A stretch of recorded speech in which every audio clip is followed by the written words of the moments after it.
Hello and welcome. Tonight, Oyo Assembly lawmakers impeach State Deputy Governor Rauf Olanio over alleged abuse of office and gross misconduct. Approves Bayo Lawal as his replacement. The New Nigeria People's Party reaffirms its resolve to emerge victorious in the 2023 general election as it unveils Bishop Isaac Idahose as its vice presidential candidate. Governor-elect of Osun State, Ademola Adeleke, speaks on his journey to victory following the governorship election on Saturday. And on business news tonight, the Securities and Exchange Commission receives $460,000 grant from the African Development Bank to deploy automated securities market surveillance system in the country. On sports news tonight, Nigeria's Super Falcons and host Morocco locked in a titanic battle in Rabat as both teams seek passage to the final of the Women's African Nations Cup. And from Abuja, trial of suspended Deputy Commissioner of Police Abba Kyari over alleged drug trafficking begins in earnest as the National Drug Law Enforcement Agency presents its first witness in the case. And in international news from London, France has evacuated 16,000 people threatened by wildfires as fires also rage in Croatia, Spain and Greece. And call it a promotion ahead of time, and you won't be wrong, as Mr. Bayo Lawal, who is the running mate of Governor Seyi Makinde for the 2023 general election, is now the new Deputy Governor of Oyo State. His new position comes after the State House of Assembly approved his nomination following the impeachment of Mr. Rauf Olanio, the immediate past Deputy Governor, after an investigative panel report found Mr. Olanio guilty of various allegations, including gross misconduct and abuse of office. The 23 lawmakers approved Mr. Olanio's removal from office, leaning on Section 188, subsection 9 of the 1999 Constitution.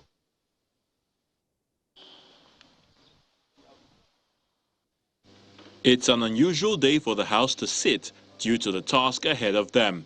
These 23 PDP lawmakers have accepted and considered the recommendation of an investigative panel set up by the Chief Judge of Oyo State on the petition filed against the State Deputy Governor, Mr. Rauf Olanio, who had defected to the All Progressives Congress, APC.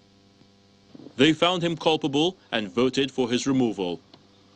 Pursuant to Section 188(9) of the Constitution of the Federal Republic of Nigeria, 1999, as amended, the Deputy Governor of Oyo State, His Excellency Engineer Rauf Olanio, stand removed from the office with effect from today, Monday, 18 July 2022. Just after the impeachment, the House reconvenes to fill the gap that was just created. The Assembly approves the nomination of Bayo Lawal, a barrister, who was forwarded to them by the Governor, Seyi Makinde, to replace Mr. Olanio. After that ratification by the House, attention shifts to the executive arm as a short ceremony is held at the governor's office, where Mr. Lawal is administered with the oath of office. Do solemnly swear that I will be faithful and bear true allegiance to the Federal Republic of Nigeria, and that I will preserve, protect, and defend the Constitution. Governor Seyi Makinde, while reeling out his scope of assignment, noted that the Housing Corporation, Oyo State Road Maintenance Agency, and the Ministry of Justice will be under the supervision of the new Deputy Governor. The position of a Deputy Governor is a position of trust. Our masters are the people of Oyo State, and our responsibility is to continue to serve them to the best of our abilities and deliver good governance to them. So let me encourage you to put the interest of the good people of Oyo State first. The newly sworn-in Deputy Governor promises not to abuse the privilege given to him in his advisory and supervisory roles. It's a challenge to me as a person and it's a challenge to all of us in Oyo State to cooperate with the view of moving the Oyo State government forward in all ramifications. Mr. Bayo Lawal, who is a running mate to Governor Seyi Makinde for the 2023 elections, holds a bachelor's degree of economics and law from the University of Ibadan and was also the chairman of the Oyo State Housing Corporation. Staying with politics, Nigeria is at dangerous crossroads, especially in the area of the economy and security. That's a submission of speakers at the official unveiling of the vice presidential candidate of the New Nigeria People's Party, Bishop Isaac Idahosa.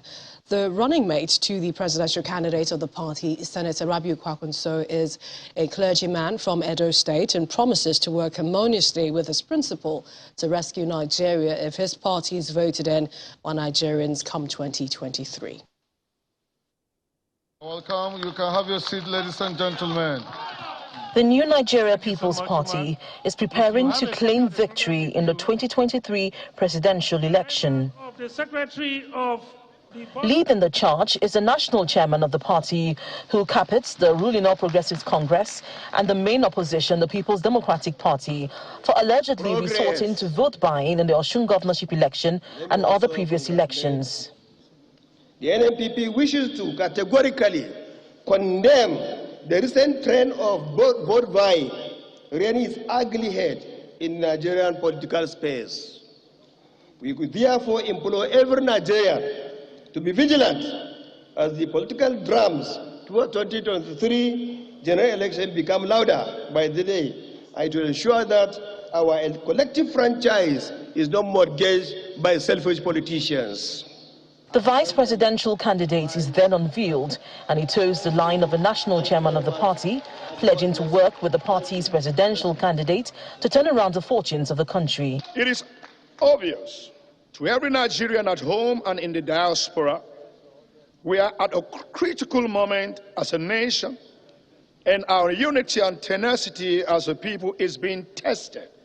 However, the willpower of all Nigerians is most needed at this junction, so let us all come together and take back our destiny in our hands. The state of a nation is a major concern for the presidential candidate of the party, and is pledging to address the problem of insecurity, the economic challenges, and industrial action by the Academic Staff Union of Universities, ASU. Fellow compatriots, we in the NNPP believe that healing these wounds is the first step towards putting Nigeria in the path of security, prosperity, enduring unity, sustainable development, and global respect. Political campaigns are expected to start in September, and the party is hoping to cause a major upset in its first foray into the general elections. Meanwhile, the governor of Bayelsa State, Doye Diri, has called on members of the People's Democratic Party to be united and subject their individual political aspirations to the collective goal of the party, which is to win the 2023 presidential election. According to the governor, the country is in dire need of the PDP. Governor Diri gave the call when he returned to Yenagoa, the state capital, after leading the PDP national campaign for the Osun State governorship election, where he received a rousing welcome at the Bayelsa International Airport. I call on all of us who are naysayers in our party to sheath the sword, and come back for us to unite as one political party. I keep saying that nobody should play the role of God. God will certainly show that he is God.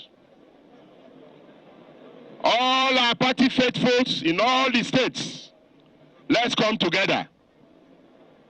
Our country is in dire need of the PDP. Our economy is going down on a daily basis. Our currency is now a toilet paper. There is hunger. people are being murdered on a daily basis. And the only hope of the people is for PDP to take over. Let us not disappoint them by our own individual ambitions. Let the party be seen as bigger and stronger than all of our individual ambitions. Staying with politics, the Osun State Governor-elect Senator Ademola Adeleke has been reacting to his victory and what was done to defeat the incumbent governor, Gboyega Oyetola, at the poll. In an exclusive interview with Channels Television, Senator Adeleke speaks about the road to victory, the expectation to fulfill the promises made to the people of the state at the campaigns, and he got a bit emotional remembering his late brother and former governor of the state, Senator Isiaka Adeleke. What I did differently because I campaigned so hard. I campaigned so hard during the campaign period. It was a message. That message got to them. That message got to them. And what was the message? The message was that, look, our economy is so bad. The roads are terrible. I can do better. Osogbo, as a state capital, need to be given a facelift. A lot of expectations. I know. You've said a lot of things to the people of Osun State, and yes, they have huge expectations, especially the youths. Yes. I'm a go-getter. I don't know how I do it. When I say I want to do something, and I put my mind into it, God have a way of helping me out, and I will do it, one way or the other. So, for example, the youth, I keep telling them that agriculture is very, very important. A lot of people feel like agriculture maybe is, a lot of people, for example, in the US, they are farmers and they are making money. When I was in the Senate, I introduced snail farming. Some of them I introduced them, I give them some money. They are not making money. They are now independent. They have it all over there. And then you train them. We have a farm settlement that Babawolowo built and it has been abandoned. Look at our cocoa processing in Nede here, abandoned. So those are the type of things. Are you going to revive all of those? I will revive it. How many jobs do you hope to generate through agriculture? Well, the way I'm looking at it, because between 20 to 30,000, jobs, slowly, and like that they can come in. And of course, you invite investors. Did this situation ever make you remember your brother, Senator Isiaka? All the time. This victory, I dedicate it to him because he taught me how to. It's okay.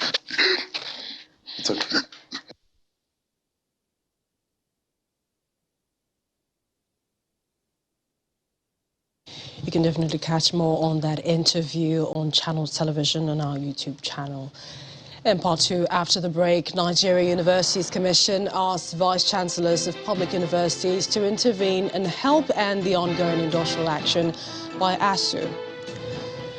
Please stay with us.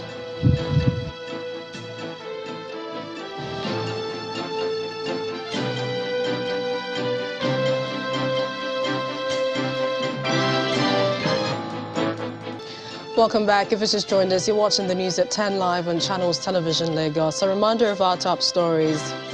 Oyo Assembly lawmakers impeached State Deputy Governor Rauf Olaniyan over alleged abuse of office and gross misconduct, approves Bayo Lawal as his replacement.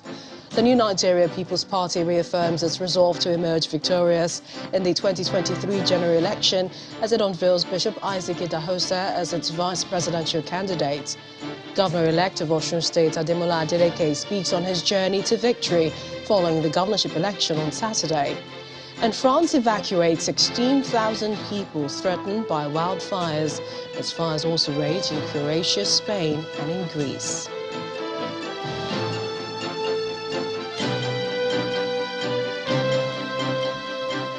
continue with politics. The Deputy Majority Whip of the House of Representatives, Mrs.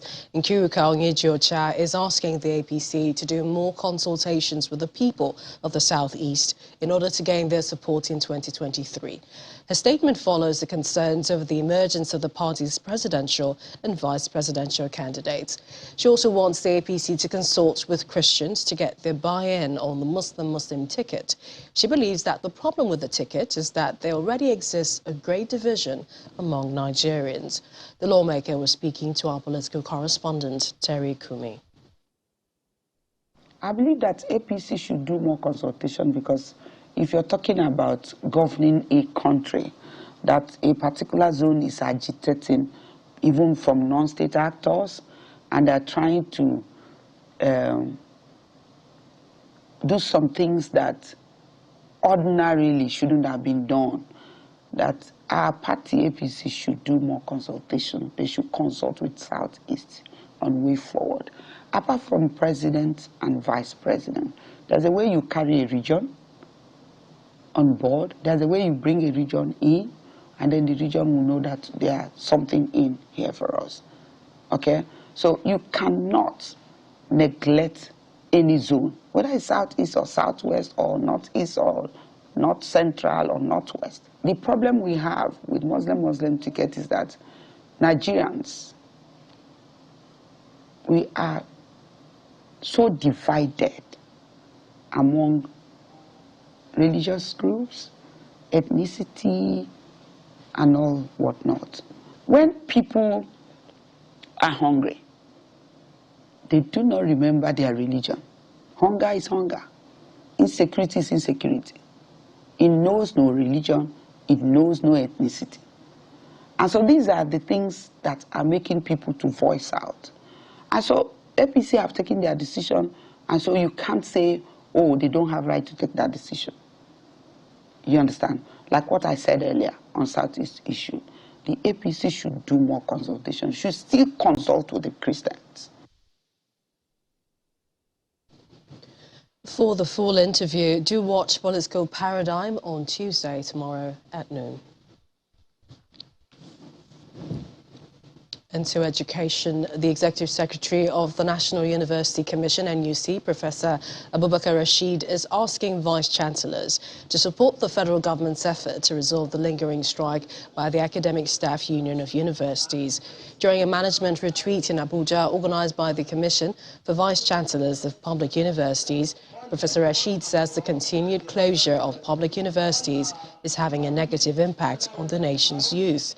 He adds that Vice-Chancellors must rise to the occasion by proffering lasting solution to the perennial strike by academic and non-academic staff members of public universities.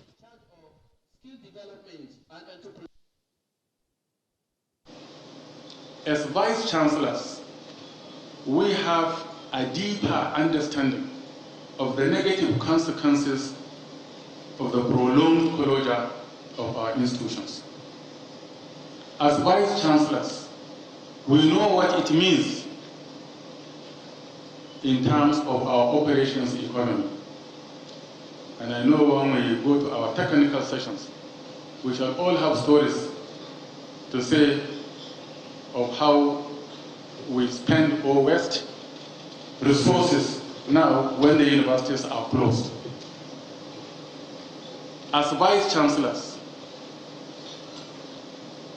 we know what it means, this strike, what it means in terms of our institutional reputations. But more importantly, we know what it means in terms of the future of the youth we are entrusted with. Our retreat this week must therefore identify and support ongoing efforts by government, particularly the Minister of Education, to end this strike. We must help and join the effort to end the strike and devise credible measures of restoring lasting stability to our campuses.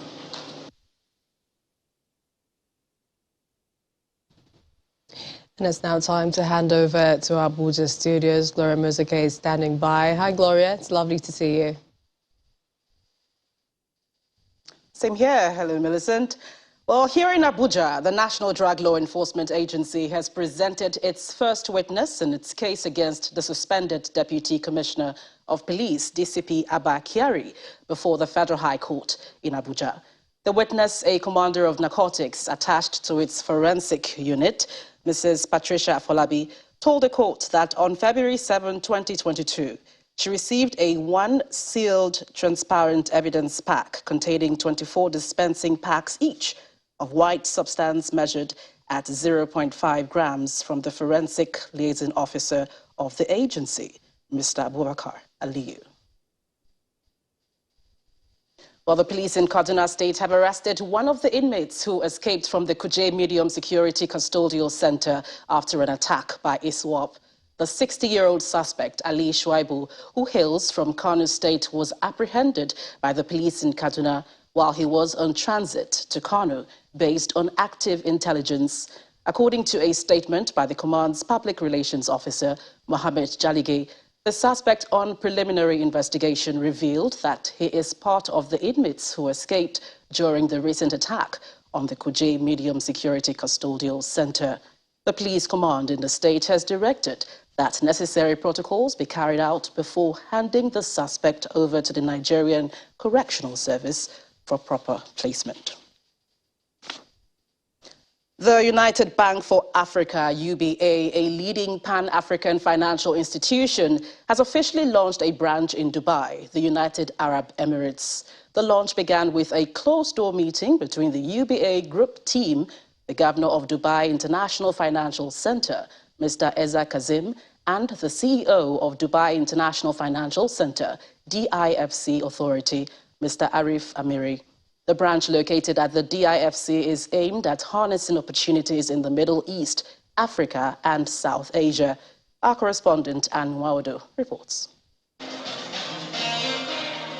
United Bank for Africa PLC, Africa's global bank, and Dubai, the most populous city in the United Arab Emirates, in a complementary relationship as the financial institution launches its new branch at the Dubai International Financial Center, the DIFC. The two-part event begins with a ribbon-cutting ceremony.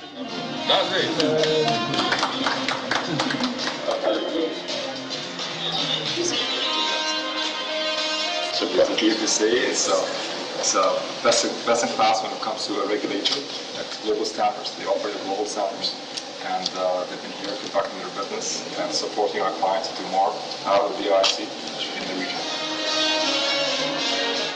Then a reception to celebrate the great feat.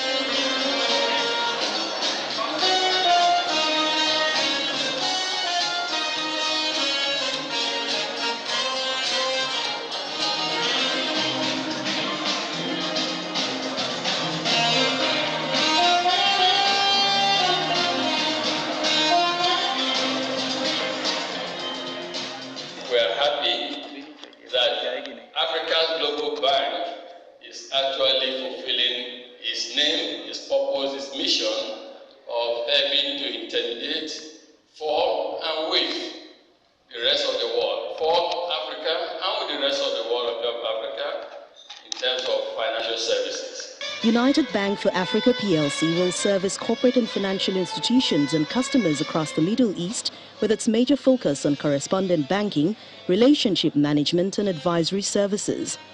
The DIFC branch will operate under the Category 4 license and will be regulated by the Dubai Financial Services Authority, DFSA, which is the financial regulatory agency of the DIFC Special Economic Zone.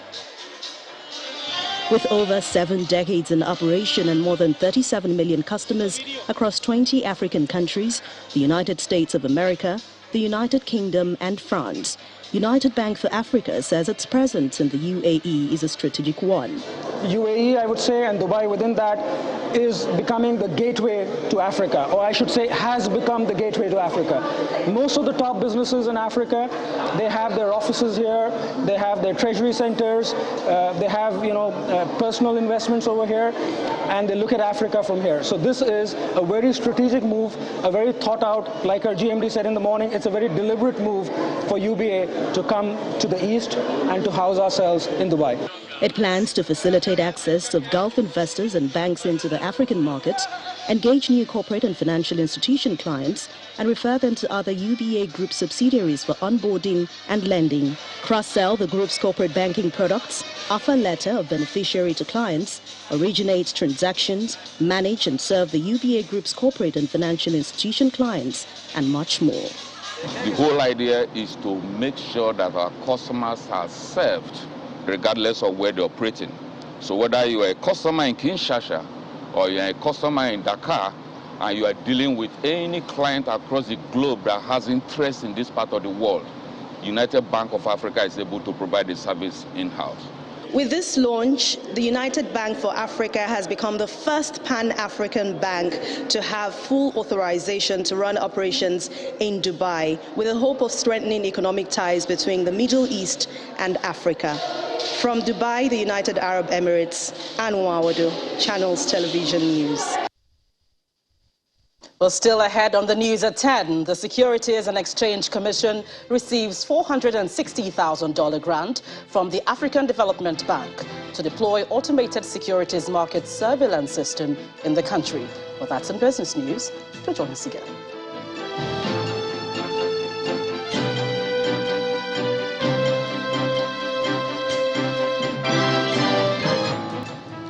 Welcome back. We continue in Lagos, and this time security troops of the Nigerian army have neutralized 2 terrorists in Katsina State, and that's according to the Director, Defense Media Operations, Major General Bernard Onyuko.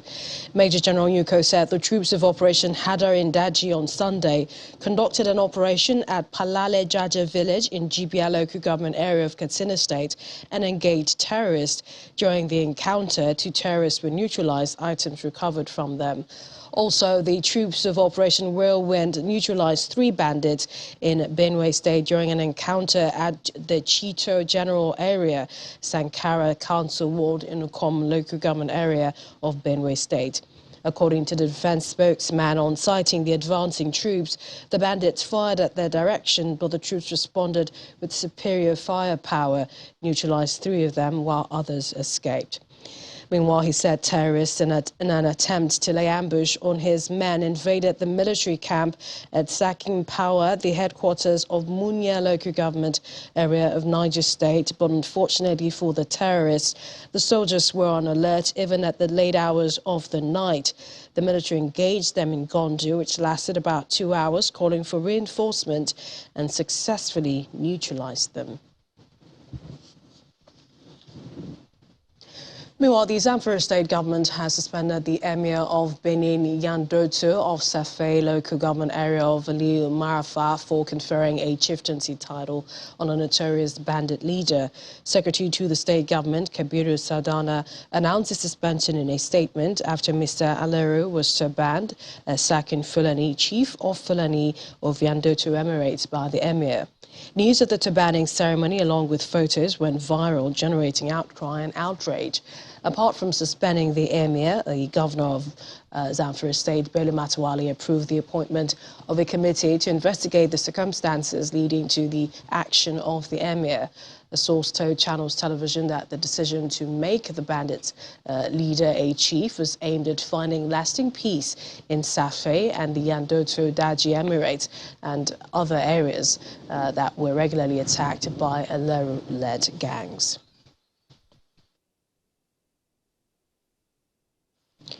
And sensational singer Habib Okikiola, better known as Portable, will soon be answering questions from the Nigerian police after a video of him allegedly claiming to being a founder of one of 1 Million Boys cult group surfaced online.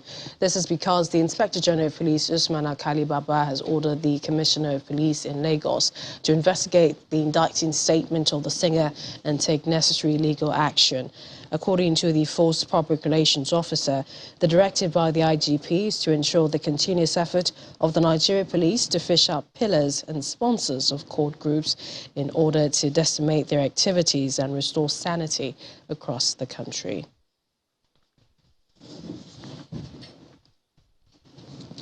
And to other stories, 100 women entrepreneurs have won a seed grant of 2 million naira each, courtesy of Flourish Africa.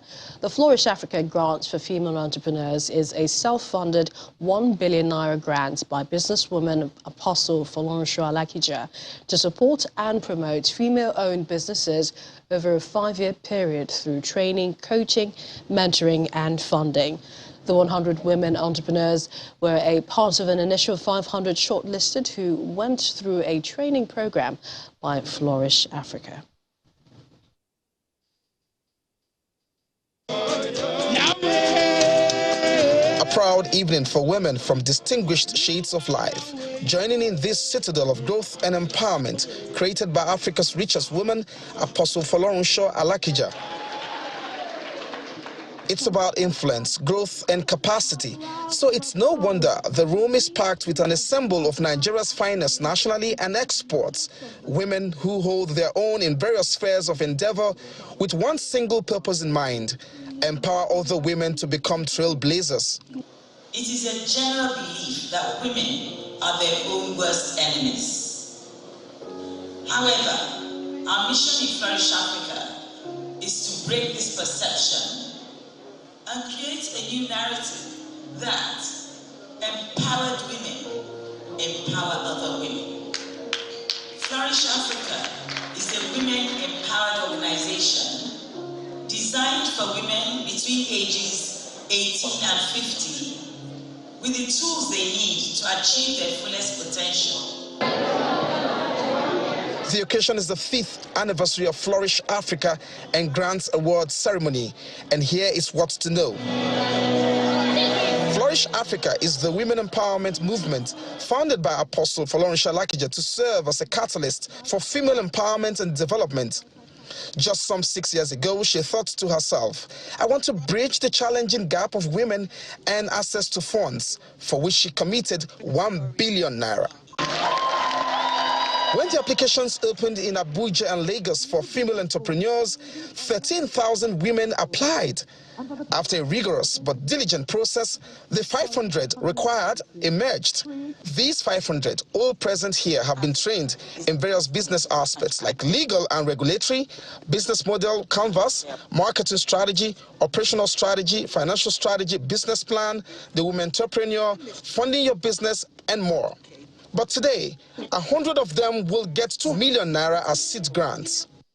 The tensed moment, the pulsating adrenaline, the expectation on the faces of these budding women enterprises is palpable, and soon the names started emerging. Ogechi and Sima. I just love it how the other women are celebrating Edis. The trailblazers also offered ideas on areas that are uncharted. When we think about the business sector, we have broken glass ceilings, and I'm so proud of the female chairs that we have of large companies. And at the last count, I think we had 7 CEOs of banks in Nigeria that were female, and 5 female chairs of banks. I think that deserves a round of applause.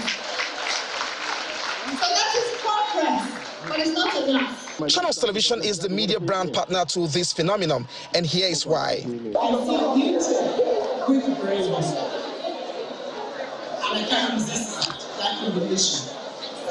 Thank you very much. So Mrs. Mama said that she saw beauty with brains and she could not resist that. Do we have women here who are a combination of beauty and brains? Let me hear you make some noise. Beauty and brains. notably fulfilled and happy, Apostle Alakija gave this charge. You are now our ambassadors, and as ambassadors, you have to represent Flourish Africa well, exceedingly well, exceptionally well. So much so that you will not at any time bring anything that will tarnish the image of Flourish Africa. It's an anniversary celebration, so a cake cutting and picture sessions won't be out of place. We will flourish.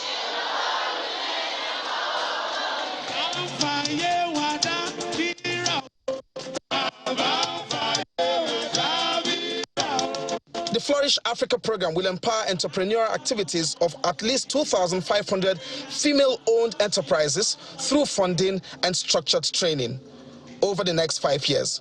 Olu Phillips, Channels Television News. Congratulations to the lucky 100.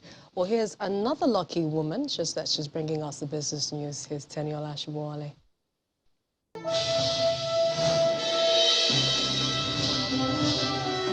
Thanks a lot, Millicent. Welcome to Business News. The Securities and Exchange Commission has received a $460,000 grant from the African Development Bank to finance technical assistance and capacity building under the Nigeria Securities Market Surveillance System project. Speaking during the signing of the agreement in Abuja, the Director General in charge of the Nigeria Country Office and the Director General of the Securities Exchange Commission, Lamdoyo Gude, explained that the move will lead to a rebound in the nation's capital market, as well as see growth of the equity market above the current 28 trillion naira.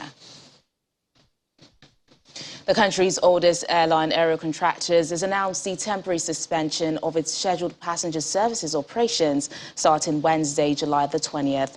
In a statement, the airline says the decision was taken due to the impact of the challenging operating environment. The airline, however, adds that the suspension will not affect the activities, its maintenance and training organizations, as well as its helicopter and charter services operations.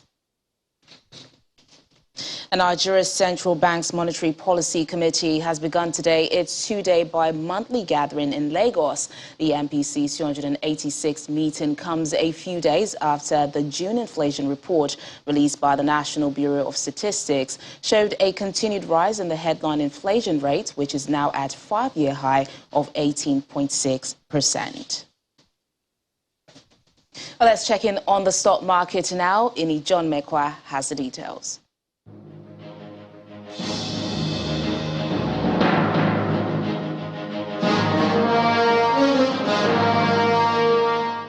Thank you so much. Welcome to the stock market report. Well, Nigeria's equities market has sustained the positive sentiment it closed with last week, adding 57 billion naira to the total market value at the end of the first trading day of the week. 0.2% all-share index, a far cry from what was recorded on Friday, but a positive anyway. The market seems to be getting into the week with a mild profit taking on the banking counter, as we see there represented in the top trades. UBA, Zenith Bank, and FBN Holding, they led the top trades for today.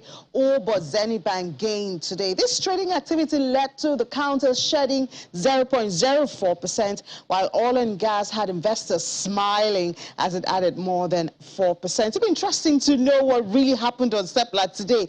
It added 130 naira on its share price to close at 1,430 naira 50 kobo. Now, the consumer goods did not look so good, with the Nigerian breweries losing 2 naira 25 kobo to close at 53 naira.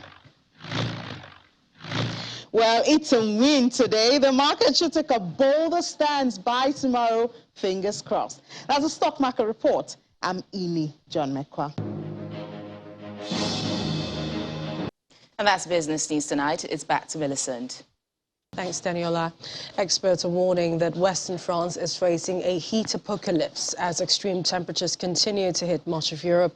Temperatures could reach record levels in 15 regions of the southwest, with firefighters battling wildfires and thousands forced to evacuate. Simon Pusey has more on this and other stories and around the world in 5. Good evening and welcome to the Channel Studios here in London with your international news around the world in 5. France has evacuated more than 16,000 people threatened by wildfires in the southwest, as fires also spread in Spain, Croatia and Greece.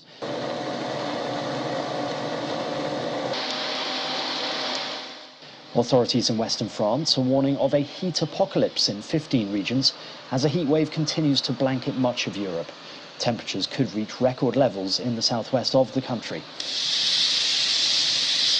In southern Spain, more than 3,200 people fled fires in the Mijas Hills, though later some were able to return.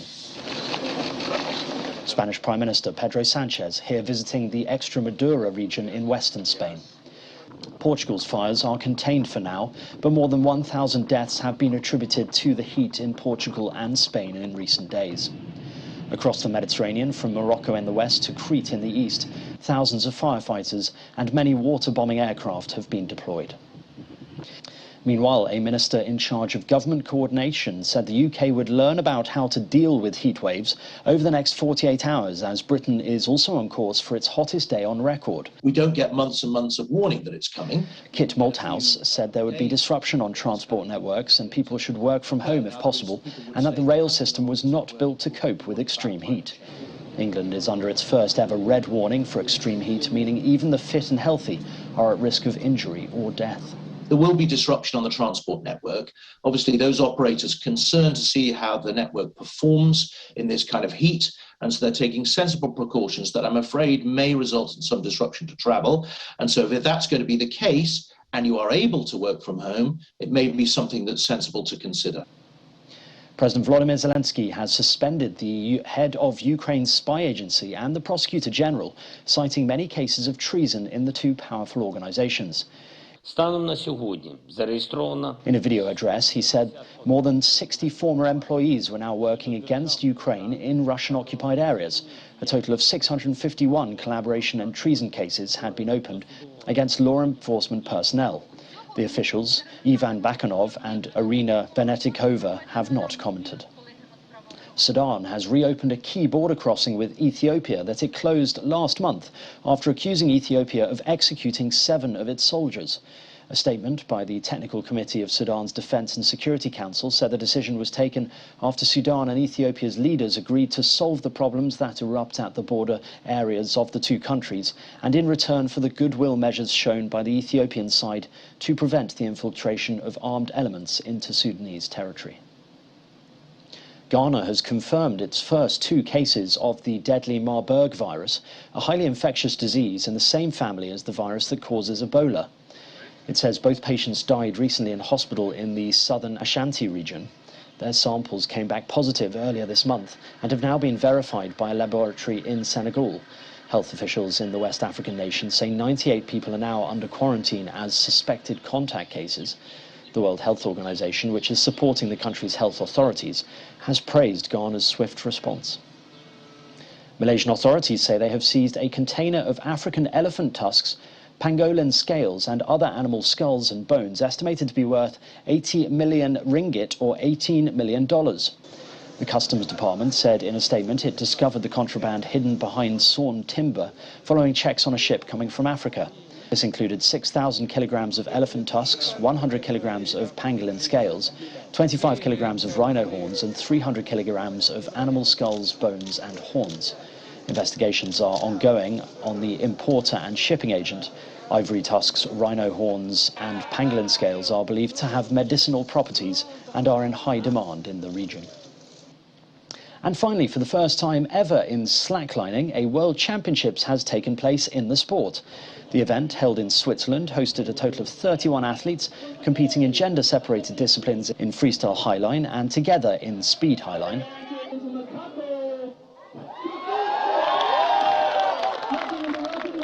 Competitors wowed the crowds with dizzying tricks and spins from the line high above the ground. Louise Lenoble won the women's freestyle event, while Davis Hermes took gold in the men's freestyle. And that's your international news around the world in 5. Now back to the Channel Studios in Lagos.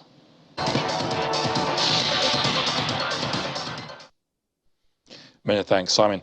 Nigeria's semi-final game against Morocco at the Women's African Nations Cup has now stretched to extra time with the game tied at 1-1. Well, the Super Falcons have so far been reduced to 9 players.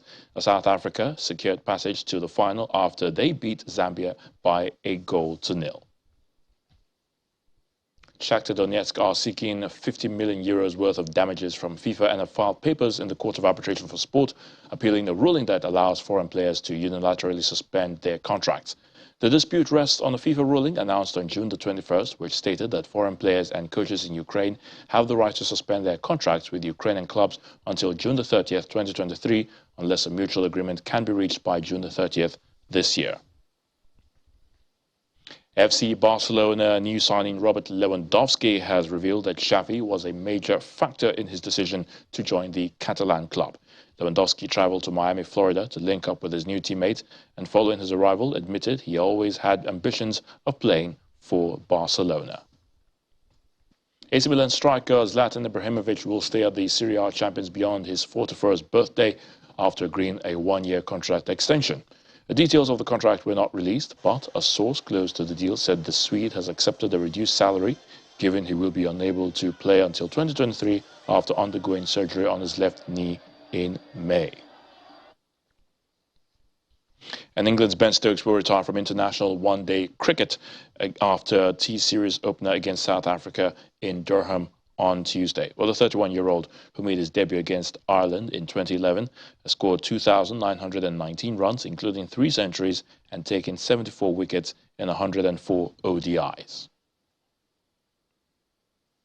And that sports news is back to you.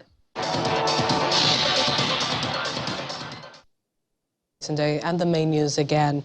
The Oyo State House of Assembly members today impeached the State Deputy Governor Raouf Fulani over alleged abuse of office and gross misconduct, and approved the nomination of Mr. Bayo Lawal as his replacement. Mr. Lawal was sworn in during a brief ceremony at the governor's office in Ibadan. Also today, the New Nigeria People's Party reaffirmed its resolve to emerge victorious in the 2023 general election as it unveiled Bishop Isaac Idahosa as its vice presidential candidate. And France today evacuated 16,000 people threatened by wildfires, as fires also raged in Croatia, Spain and Greece. That's the news at 10 tonight. Thank you for watching. I'm Millicent Walker. Have a good night and stay safe.